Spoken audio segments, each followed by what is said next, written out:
real estate investors are already business owners. So I couldn't really think of dropping anything that you don't already know. So I decided to just talk about my journey and share what I have learned from it. So that's my caveat and a little bit of myself as to I have one nice piece of slide, which is this with yellow color. The rest is all white and just my type. Okay, so my name is Yosef Lee. I'm a full-time W-2 litigation attorney in New York, and also a multifamily investor. So far from my journey started from 2020.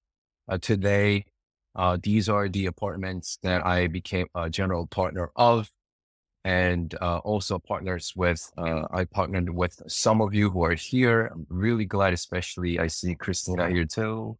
Good morning, Christina. And my family runs a Pilates studio nearby my home in the Little Neck here in New York. And recently I acquired a cafe bakery with another partner. So these are the businesses that I own partially or fully. Busy doing activities with my daughters and family, some community engagements. I'm a men's choir director, one of the Korean Scholarship Foundation director, vice president of school PTA for my daughter, et cetera, et cetera. The reason why I'm showing you this so that I could talk about my journey and also how now I'm managing all this, fitting into my schedule, still being a W-2, nine to six. Okay, so the next slide. I had no idea you did all that. Wow. That's amazing. That really is. We knew you were amazing before, but this is even Right. it's proof. And today's presentation is a little more special. Of course, with my MIH members, I'm going to be talking about something that I never talked about in public on the podcast because it's about a little of my early life journey, right? I'm going to tie that into how to get more done, right? So that maximizing your efficiency and quality of your work. And also I want to tell you that getting more done is, for me, it's not about comparing to other people. It's not about getting more done than other people do. It's more about in a given situation of my own situation, what can I do to do more? Right? It's about my values. It's about constant my self-assessment. Early life challenges. Okay. I want to start by sharing a little bit about my background as I believe it might resonate with some. So I came to the US about a month shy of my 18th birthday. So I was 17 and 11 months. And it was an exciting time filled with new opportunities, I thought, and also significant challenges. I faced new lifestyle. I had to go through learning the new language and then making new friends and new people. Some private side of my families on my father and mother. My father he was doing really well as a W-2 employee, as a he was like a buyer of an importing company. So he was doing really well as W-2. And when you do really well as W-2 and start making money, what do you do naturally? You want to do your own thing, right? He started his own business and it didn't really go well. And my mom used to be a teacher. And also by surrounding herself with not so great people, her journey was not really going well either. So as a result, by the time I became 16 years old, I found myself living with just my brother, right? And my parents are no longer able to fully care for us. So I was 16, at 17 in South Korea, with just me and my brother. And then at the age of almost 18, my brother and I were sent to the US because like I said, my parents couldn't fully support us. And here was where we started living with my grandmother and my uncle.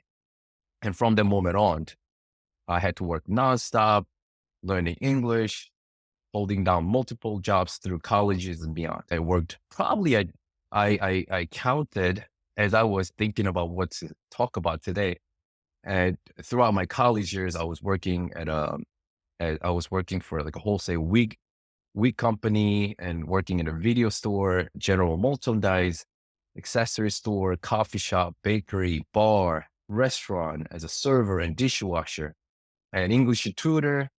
And finally, following the graduation of my college, I started working as a paralegal in a law firm. And naturally, I got interested in law school through multiple events. And fast forward 2009, now it's a law school period, right? I got into law school and I had to still work as a full-time paralegal. So imagine this. I worked full-time from 9 to 6 as a paralegal, right? But my school starts at 6. So what do I have to do? I got to cut 1 hour short to make my commute to school. And I felt really bad. I don't know why now I think of it, but at the time I felt bad. So to make up for that 1 hour, I worked on Saturdays so 5 hours on Saturday for free, pulling 6 days a week because I wanted to make up that 1 hour. No one really requested that too. My employer didn't ask me to do that, but I don't know why, but I had to do it because I felt bad. And I was attending the night classes. We didn't have night schools. The way I did was I had to choose the classes that are offered at night. And those classes were mostly the ones that are not in my interest. So at the time of law school, my interest was, you know what, let's just graduate, right? Let's just graduate and get it through and then get the license. So from 6 o'clock, law school ends around 10, right? And then I'll go to this 24-hour coffee shop to study instead of going home because I know if I went home, I'll fall asleep. So I studied until 2 o'clock in the morning, 2, 3. So this 24-hour open coffee shop, the owner has changed now. I go there time to time too, but they start baking around 3 o'clock in the morning. So if I stay late enough, I time to time was able to get the new fresh bread out of oven and he will bring me and give me for free. That was a good memory. And then I come home and then I get some sleep on couch. At the time, I developed a habit of leaving the light on and just wearing my suit so that I don't get the deep sleep because I was worrying about not being able to get up in the morning. Right. So I still have that habit. So sometimes I feel more comfortable sleeping on couch because I still have that habit.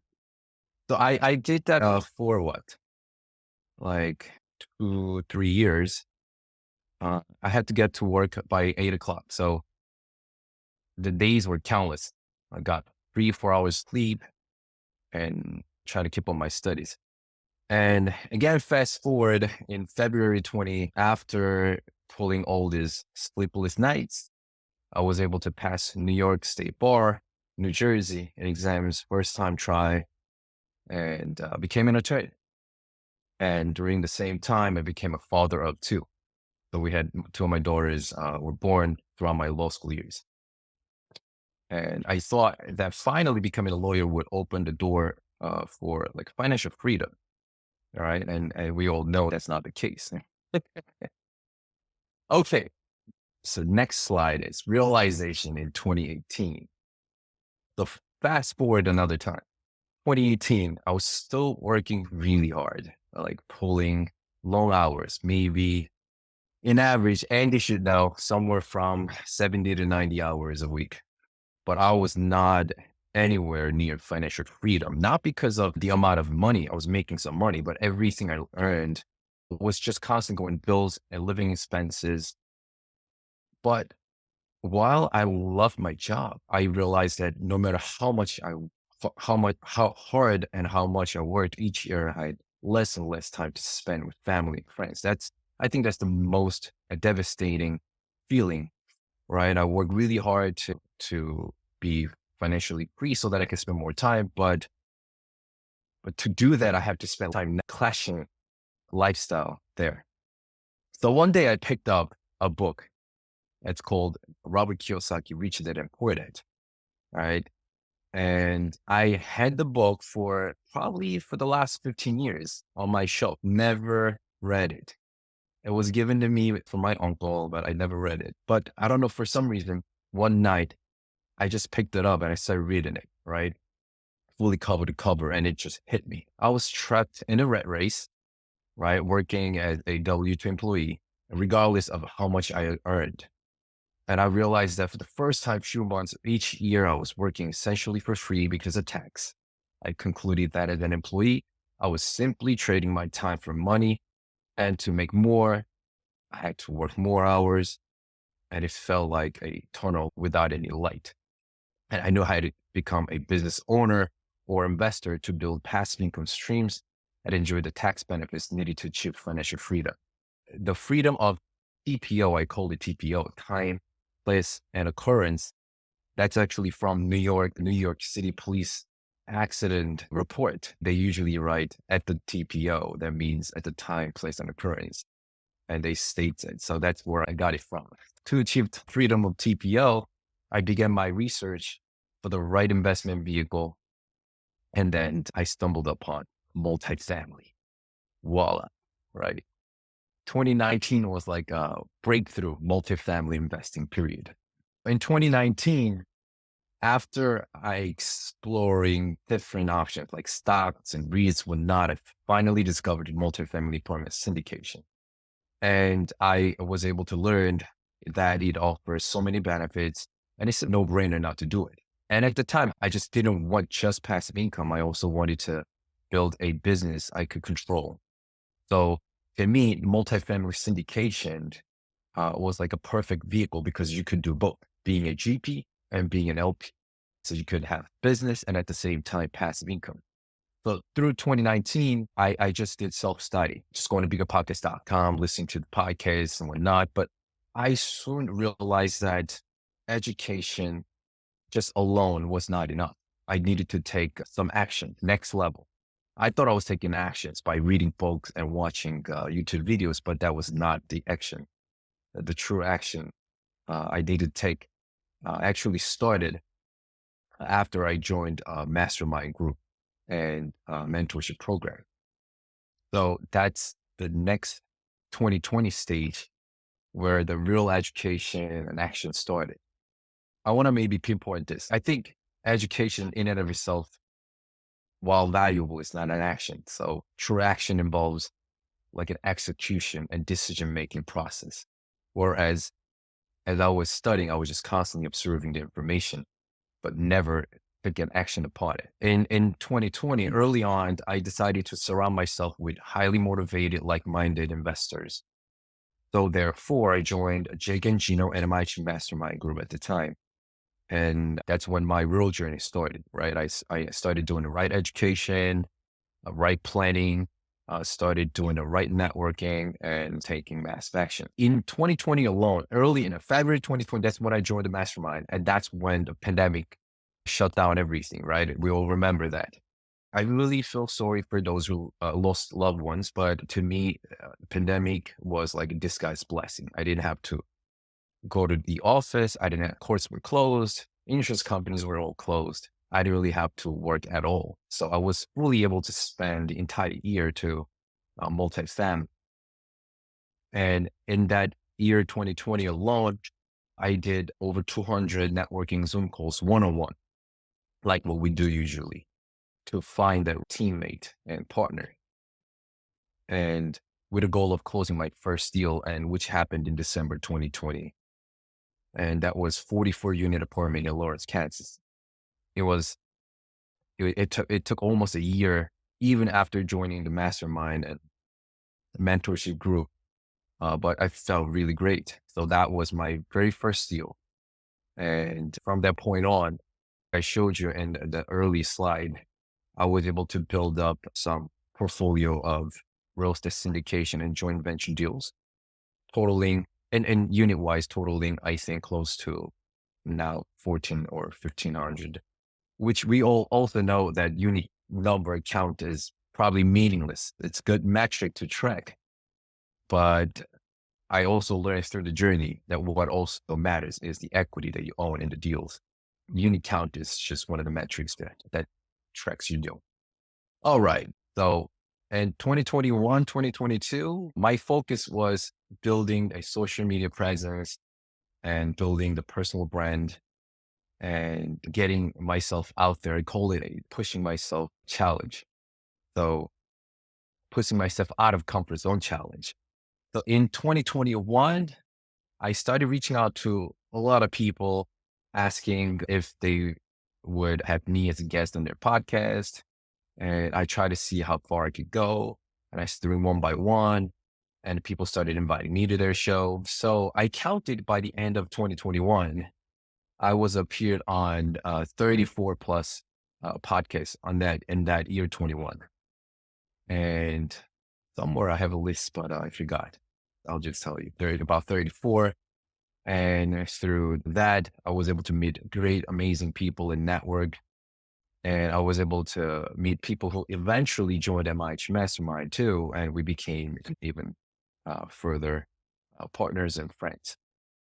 And 2020, let's see, 2023 and beyond for me was, as we all know, 2021 and 2022, multifamily was amazing and great. We had a lot of deals closed and it was going like really. However, we also expected that 2023 and 4 will go through some downturns, which was true.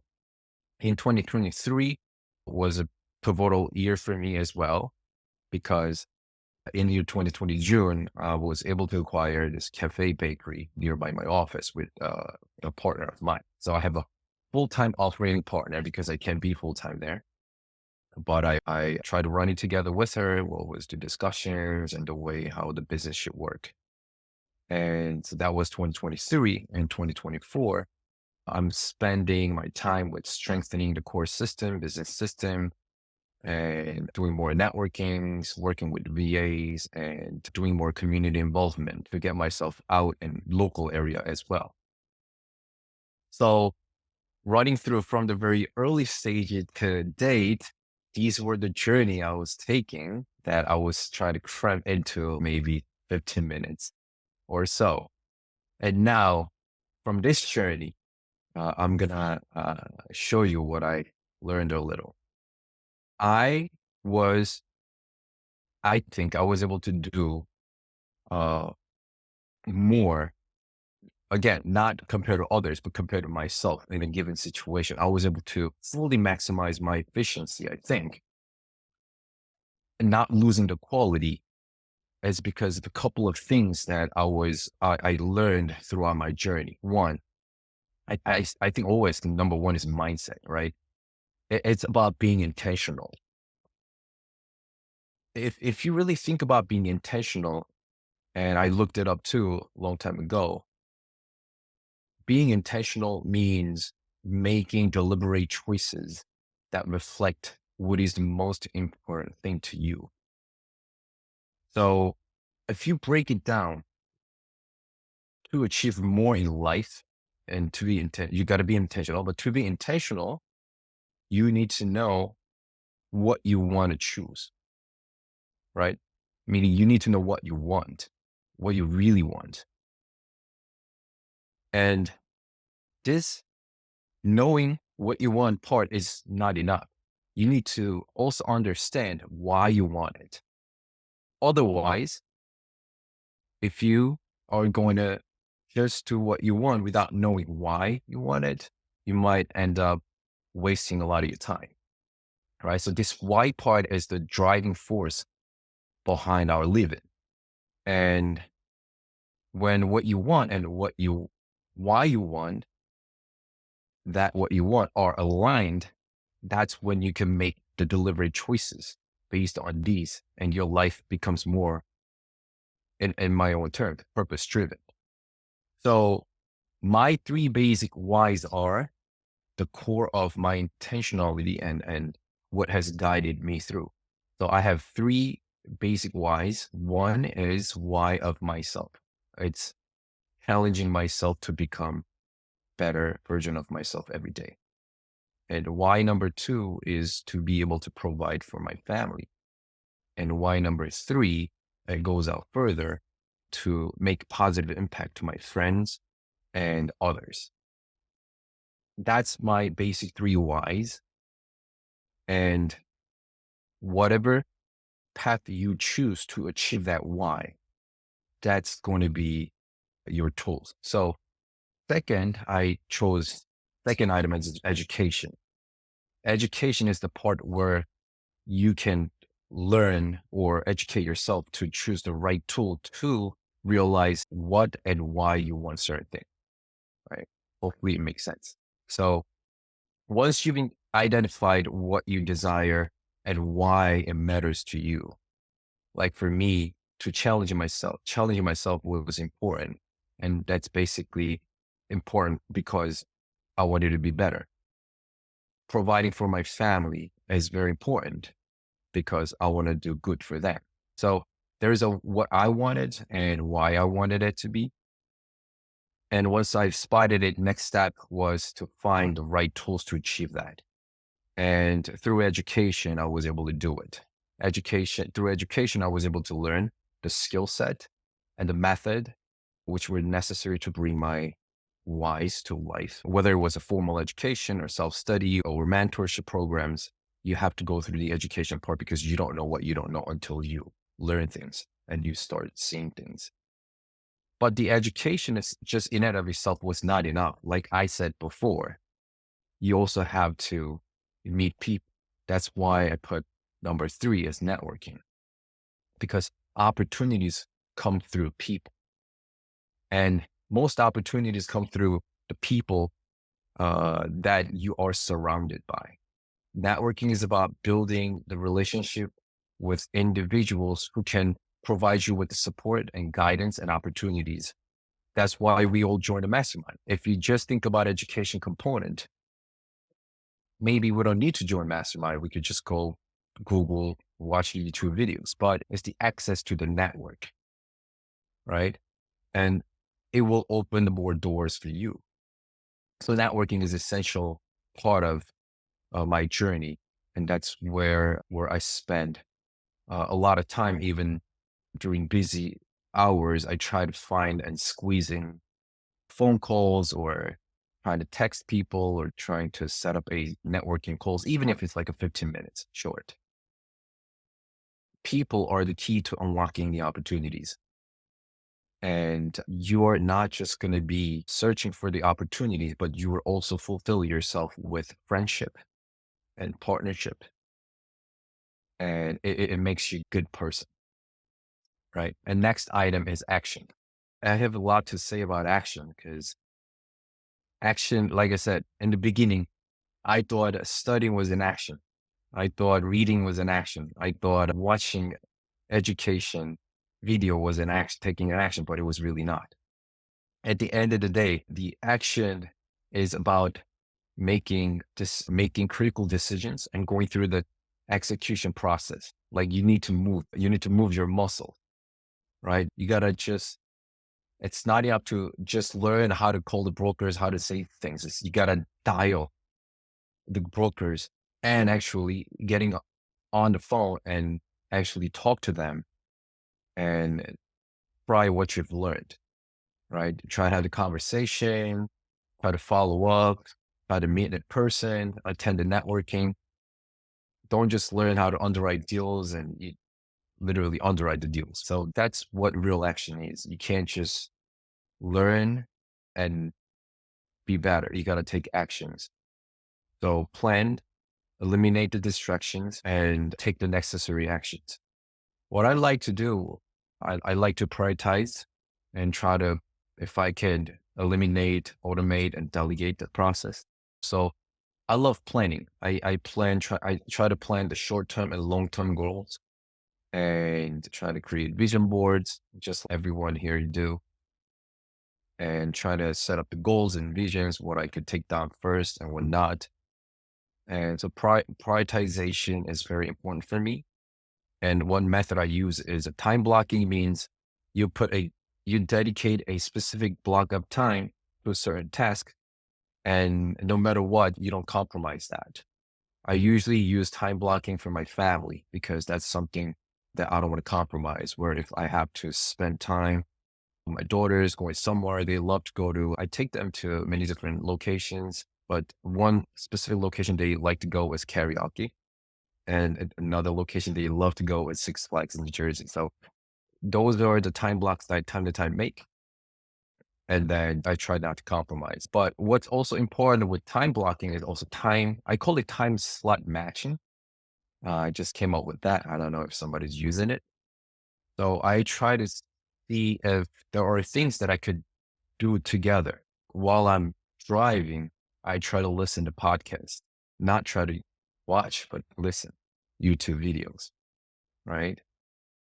And that those kind of things you could lay down, okay, what I could match so that I could get this thing done at once instead of. But I also believe that there's no true multitasking. So you have to be mindful of, okay, if you really want to learn something, I think you got to shut down and just sit out and study. Whereas you want to observe the information passively, you can try the time slot matching that I did. And some of the practical tools I use, oh, there I had a slide here, was I use vision board, like I said, and to-do lists and time blocking. And I use Asana for task management to manage the to-do lists. And I use Slack for team communications, Active Campaign to send out email blast. And I didn't put it here, but I also use iPhone to-do list and reminders a lot because in iPhone, you can turn your emails instantly into actionable items like a reminders and to-do lists. So I really like that function. So I use whatever I can use to stay on top of my to-do lists and reminders. And I constantly check back and forth to ensure progress is being made and my goals are taken down. So that's some of the tools I use. And 5, attitude. When I say attitude, it's attitude towards the work. I try to have a full dedication to one thing at a time. And it's hard to imagine, okay, you're really busy. You have a million things to do, but how can you focus on one thing given like a full dedication? I think that's what you should try to do because like I said, there's no true multitasking. To me, it's like switching the gears each time as fast as you can. But eventually and ultimately, it will dilute your focus and attention. One of the skill sets I'm trying to learn is how to have a full attention in a short period of time and to get the maximum value out of it. So when I said one thing, I don't really mean you just do one thing a day, but it's more like being able to learn how to switch the gears and within a short period of time, how to focus on that one thing that you're working on and get the maximum efficiency out of it and get it done and move on. So that's my attitude when I work because I try to juggle so many things. If the next item is this and okay, I shut down myself and do that for 30 seconds. So I have 40 or 50 alarms set up on my phone. And also I have different like alarms clocks in my office. I know I sometimes going level of crazy. So that's why I said this is just what works for me. It might not work for some of you. Some of you may need early morning, writing it down, 3 things that you want to get done. I try that too. And it's a good way. But there are moments that it works for me, but there are moments that it doesn't work because there's just too many. So that's my attitude. And 6, enjoying the journey. Yes, I think that the most important thing is enjoy the journey, right? Constantly reflect on your progress to ensure and you're on the right, or whether you're on the right path. And ask yourself, okay, am I going the right direction? Am I enjoying this? And am I pursuing what drives me? These are the values that you care about in your life's journey. So I'm going to close by maybe this was the last slide. I'm going to introduce some of the questions that I asked myself to find out what truly drives me. And by now, after spending some time, I realize what I truly enjoy, what truly drives me is challenging myself, educating myself, or providing education to someone else and seeing that they are being educated and being a better person, and networking and some sort of art, either this is singing or painting or movie, watching movies and entertainment, some sort of art, right? And I found these by asking myself some of the questions that I'm going to introduce. So I don't know if you ever asked this. And before I asked these questions, I thought I knew the answers, but I had some time to really think about it. It was not really easy to pin down the right answers. Some of the questions I asked was, when do I feel happy? And when do I feel agitated? When do I get mad? And when do I feel disappointed? At what? And what can I do to resolve it? Or what can I do to maintain that happiness? So basically, truly understand what you really want out of your life and why you really want it. I think it has to go back to yourself and ask all these questions to know what you really want out of your life and what do you see at the end of your life looking back. How would you make sure that uh, you lived a good life, right? Not just chasing for money, not just chasing for material things, lived a good life. And without knowing all these answers, I don't know how else we can figure that out. So hopefully this may have given you a little like ripple on your a pond in your mind and sit down somewhere quiet, nice, and pull out your note and pen and try to answer these questions. And you will realize, and this is me, right? And without first making yourself happy, you cannot make your family happy, truly.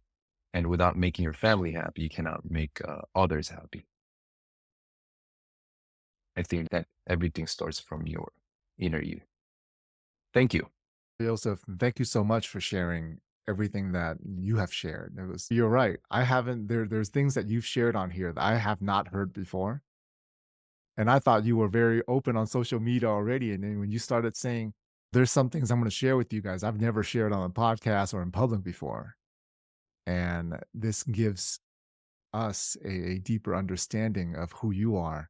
I've taken some notes. If it's okay, I'd like to dive a little deeper into Yeah, yeah, like your yes. whys. When you said your why is to better yourself, provide for family, and have a positive impact on friends and others. How did you Yeah. sit down and figured out your why? Did you just sit down one day? Was it pen and paper? What did you end up doing? I certainly did that exercise as well, but I think mostly our whys get honed. I don't think it changes, but we get to hone in and get clear more each time you reflect yourself. Each time you question the questions that I give you, sometimes it may change. Some year you may love to do certain things and whatnot, but next year it may change. But if you keep asking the question, I think there is something that's being cleared. For me, when I asked the question of, okay, what am I like? When am I happy? When and by doing what? Right from the very young age, I was always involved in church, and they playing the musical instrument, singing. That was just part of my life. But I never questioned whether I really feel happy about it or not. Once I started doing that, and the memories brought back and wow, I was really happy. That was a part of a thing that I spend most of the time. And also the way it was emotionally supportive when I was having the, how do I call it? Like predicament, at the young age. And then and keep asking questions, right? Oh, when was I happy again? Oh, that was when I was learning, like educating myself. But years later, it changes to not only learning is happy, but also teaching was very happy too. When my knowledge gets accumulated before, when I didn't have any knowledge, I couldn't teach. I was just learning and learning. Still happy, right? But as the time goes, when I became more skillful for certain things, I was able to teach that to people who were just like me a few years ago. For example, when I just started the real estate journey, I was always asking Chris Jackson here, right? He was my first mentor, Darren, like the big brother, Marco, everybody. Years later, I was able to get on a call. Like here, David, I was on a call even before he joined the MIH Mastermind. I was on a call with Lindsay and you know, like many people who joined MIH Mastermind, I had a call before they're joining when they just started the journey. I was an open book. I was so happy that I was able to contribute to their journey. So that changed. Networking. Before, I was so happy just being surrounded by people, meeting people.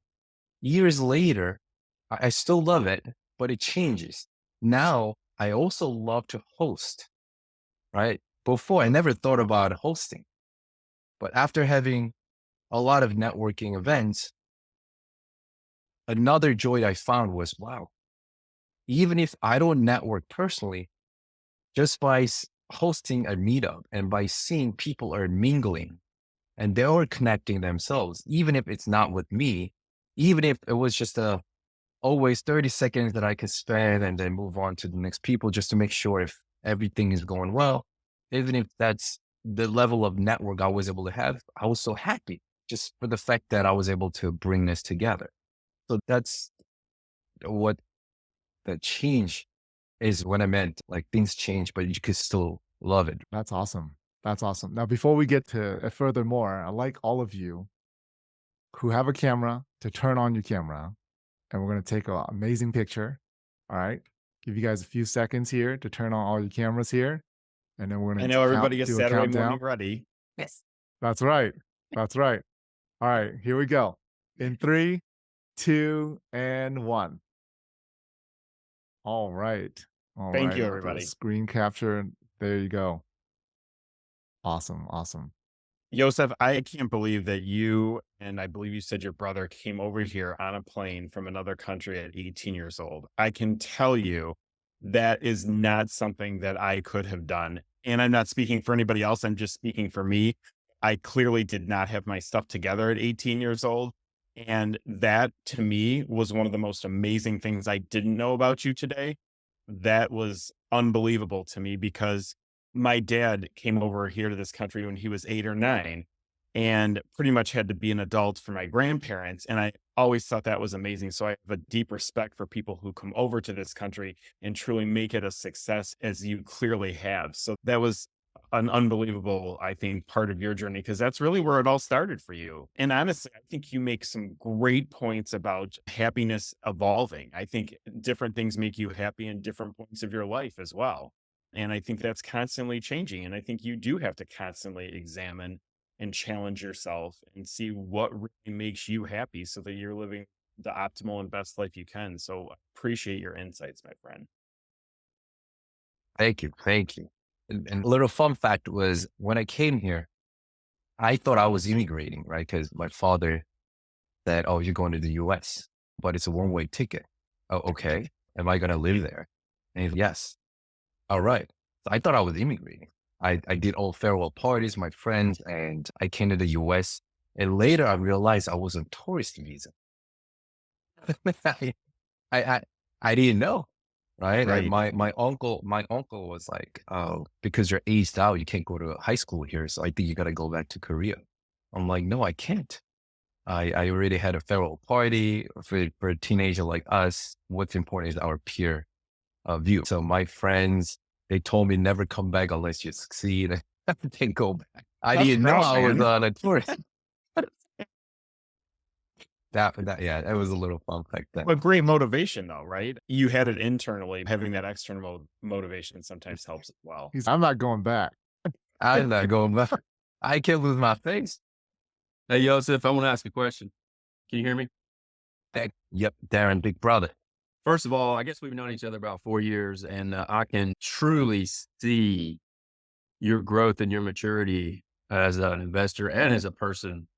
And it's been awesome to see. I remember how just gung ho, man, you were when we chatted the first couple times. And so I have one question and I have one comment. My question is, when you came to the US and you just made it work, whatever it took, do you attribute some of that to your parents, your family, that work ethic, that stick to itiveness, and your love of people has been obvious from day one? Does that come from your family? And then this comment I want to make is, I can honestly tell you that I am not reflecting enough on where I've been and need to do that on a regular basis. And so I appreciate that little tidbit and nugget. If anything, I got that out of that today. So thank you.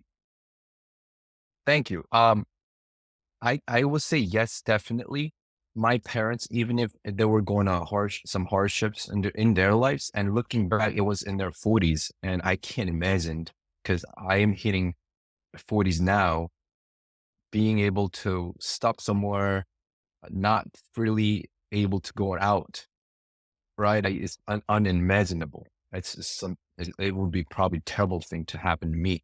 But back then, I didn't fully understand what they were going through, but still, I was able to see they were caring for us. They were trying to, for me and my brother, they were trying to provide good, get it in a given situation, the best thing they could ever offer.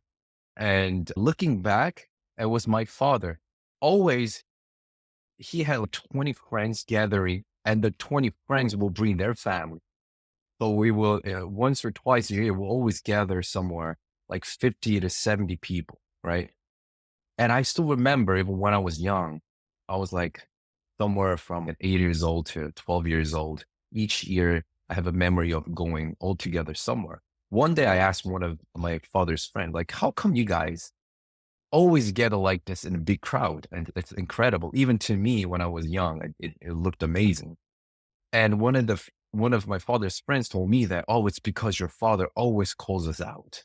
And that was like something that shocked me, even when I was at that age. Like, wow, so it's my father who's calling everyone out constantly. And I was able to see the joy in my father's face, that he's doing all the work. He's planning like what to cook. He loves cooking, by the way. He's planning out what to cook, what food to prepare, where to go. He's planning, and he's driving all around. Yet he has this joy on his face. I'm like, I was able to tell this guy, my father, this guy is really loving people, right? Just enjoying the gathering. So I think that that was in me when I just came here too.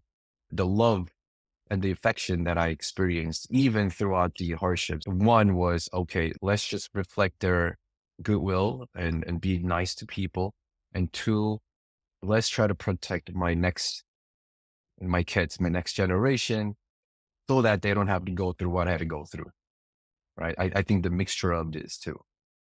I just want to make a comment too. Everything you went through here in your early years it's a statement to who you are today, 100%. Being your partner, you've been so reliable. You're one of the most reliable people. You're impeccable to your word. And when there's challenges, you don't back down. And that's something that you face so many hardships.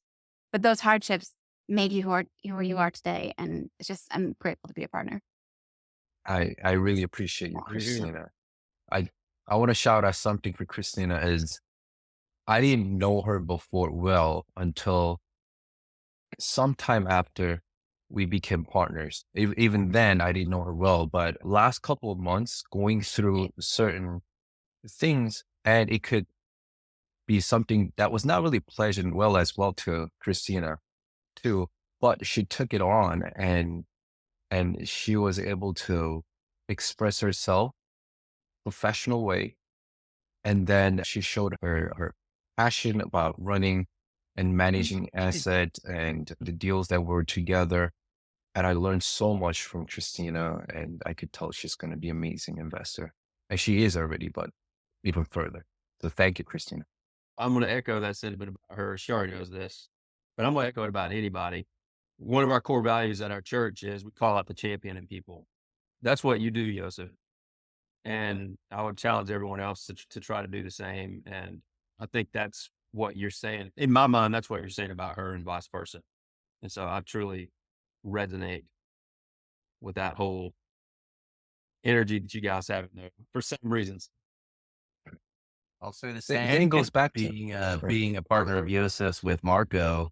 You enter in some complicated situations. He has a pretty demanding W-2. I think he was pretty upset when COVID ended that he had to start doing depositions again where his phone had to be off.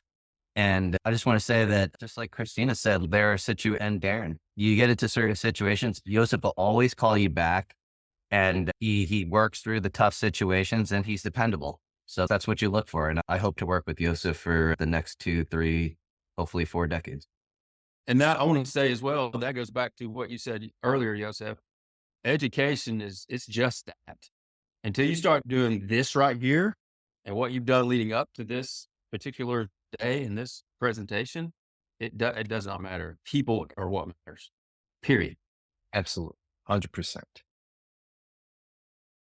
Yosef, when I had our first, probably only Zoom call of the day so far, I was amazed by, you're in a suit, you're on the platform of a train in between God knows what. And I'm like, wow, this person is intentional with his time. And you alluded to that with time management. I'd love to learn a little bit more if you could, even if you just repeat what you said. One of the areas I know I can improve upon is if I have a day where I'm not packed with appointments, sometimes those feel like my least productive days. And when I'm very busy and packed beginning to end, I feel energized at the end of the day. Could you just refresh in my mind how you approach time management? And even if the task is not complete, do you just stop it in your pre-appointed time and move on to the next thing? How do you, with distractions, you mentioned about avoiding distractions or eliminating or something, whatever comes to mind on how you approach your busy days to feel accomplished at the end. I think first thing first, I think it's important to know that your work is not going to end. There's no end. So don't be stressed out about not completing your to-do list. I'll put it that way first. But what you should be mindful about is your not being able to get certain thing done shouldn't affect other people's work. If I go by, when I prioritize, I certainly go by, okay, if I don't do this today, someone else will not be able to do their portion today. Then I got to get it done.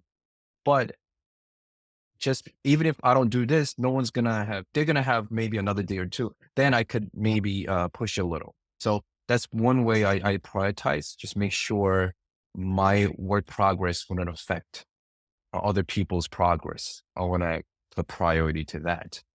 Every morning I try to prioritize my to-do list. I have a lot, but I try to pick the ones that I have to get done that day for sure, put it on the top side. And the most important thing that day, I picked 3 most important things to be done that day. And I focus on those 3 things. And if luckily I get done, then I move on to the next one.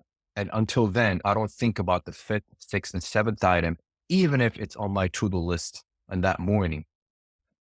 I think I try to have that flexibility at the same time, the prioritization and the mindset, if I put it simply. I like that advice, Yosef. I'm going to take that advice. One of the things that I struggle with right now, being the CEO, is, and every day you just have to try to do better, is it's actually everything's a priority. It's Alex, you run companies. You're just getting everything that comes to me is a pretty complicated, complex problem. I love that advice of just not worrying about the 4th, 5th, 6th, 7th. It's actually getting better at taking that condensed view and isolating on this is the most important, while being in a position where everybody's pulling at you. So while your answer, it may seem simplistic, Chris, how come that's of value to you? It is. You have to reframe your lens all the time to determine what is a better way of doing something. And you might hear it differently just from somebody that you like and trust, which I think I'm going to just have that different lens. Thank you, Chris. That's awesome. Anyone yeah, else? Yeah, I just want to jump in if that's all right. Hey, everybody from New Zealand. Hey, No, bro. Thanks for sharing. Hey, guys. Hey, thanks for sharing, Yosef. I knew coming on this call this morning that there's going to be some nuggets in there, man. And yeah, it's so awesome, like getting nuggets from someone and that you're not expecting from different areas, whether it's to do with time management, priorities, putting the grind in when things start, when you're starting out in a new country and all that kind of stuff. And I think that migrant mentality, Yosef, really got you going as well. But I just want to say thank you too, man. Like, you were probably the first person in the US who actually reached out to me. And when I first started in MIH, and I said, wow, someone in America has actually recognized that there's someone in a different country getting stuck in. And I remember where I was, and I had my family in the car, Teresa and Daniel, and that really made an impact on me, that this person who I didn't know didn't need to reach out to me. There's nothing in it for him. He took the time to actually reach out and ask me about why I joined and about me in New Zealand and all that. And I use that as motivation to start reaching out to people. I say, this guy can reach out to me in New Zealand. I can reach out to people in America. So that really jump-started me to make an effort to say, hey, guys, there's someone outside America who's actually in MIH and wants to add value. So I'm always going to be grateful for that from you. And as things are drawing to a close in 2024, I just would like to know one thing that you're really excited about for next year, and maybe something that you're going to let go of as well, something that hasn't served you very well this year that you're thinking you're going to cut that loose. So just one goal or something you're looking forward to next year, and something that you're going to reduce or cut out of your life that hasn't served you this year, Yosef. That'd be great. One thing I'm looking to is learning more. I'm thinking about taking a CFP exam. It's a Certified Financial Planner exam, so that I could serve my investors better and my people better. As I was taking this real estate journey, I got to learn a little bit more about tax, more about estate planning, more about lifestyles and all that. So I was putting some time to educate myself as to how do I serve more holistic way for my investors, not just for real estate investing, but more of how can I help them to live a better, entertain better lifestyle. And I was thinking what would be the best format of all this. And then I stumbled upon the concept of a micro family office, or somebody calls it virtual family office. And I realized when I thought about family office, I thought it's just a rich family. That was all I thought about before. But as I was learning more about family office, quite interesting, right? They have not only the civic system of being able to decide making business decision among the family, but also they have the culture that it supports that type of decision-making process where no one's going to feel bad, theoretically at least, right? And then the education component of how to pass this down to the next generation, tax and using life insurance and all that. So I'm like, wow, this ultimate form of family office, right? If I could bring this down to my friends and myself and my friends, that'll be awesome.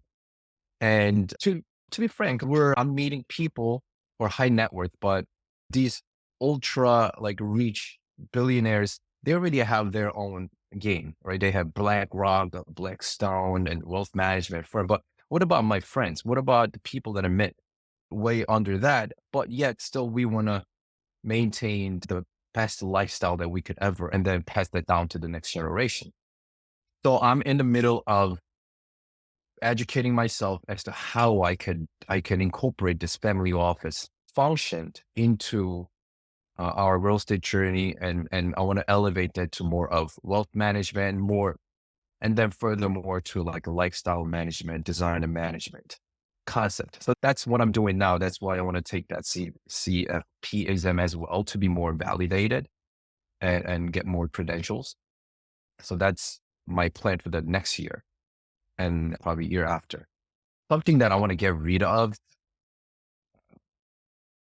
Let's see. Something that I want to get rid of. Oh, yes. I still can't say no to many things. I want to be able to say no to certain things, but I just can't. So I keep on reducing my sleep hours. I know that's bad, and it goes against what I just said. Something that makes me happy is also being healthy, but yet that's my, I think, weakest link. You So need some, I you wanna, need some ginseng, Yosef. I know, right? Not being able to say no. And Thanks, mate. now, yes, sorry. Thank you. Thank you. Yeah. My daughter's waiting because, like I said, Alex, I gotta drop her at by 10 o'clock. So Yes. I'm so sorry, but I gotta leave. Absolutely. Thank you so much, Thank Yosef. you so much, Joseph. This has been a fantastic call, and you're the reason for it. So I know we want to respect your family time. So thank you so much for joining us this morning. See you, brother. Thank you very much, everyone. Thank you, Darren. Oh, dear. Chris, Thank just you. always Christine, Nico, Thank my you. brother, Thanks, guys. Jennifer, Great call. Christina. Thanks, Alex. Thank you. See you guys. Thanks, guys. And Andy. Bye.